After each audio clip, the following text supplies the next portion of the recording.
оладьи немесе панкейкке дайындайтын боламыз. Сүтте немесе айран қосылған. 2 жұмыртқа, 2 ас қасық шекер және айран 100 грамм сүт құямыз. Және осылардың барлығын жақсылап араластырып, көріп отырғандарыңыздай 100-150 граммдай ұн саламыз.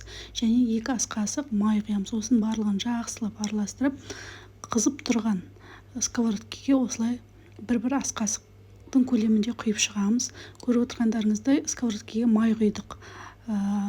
Біз панкейкке де құймайтынбыз. Оладьиде осынысымен ерекше, яғни майға қуырылады. Панкейкке ұқсайтын бір жері бұл жерде жұқалтаң.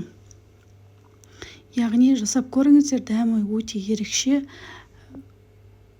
дәмді, жұмсақ болып шығады.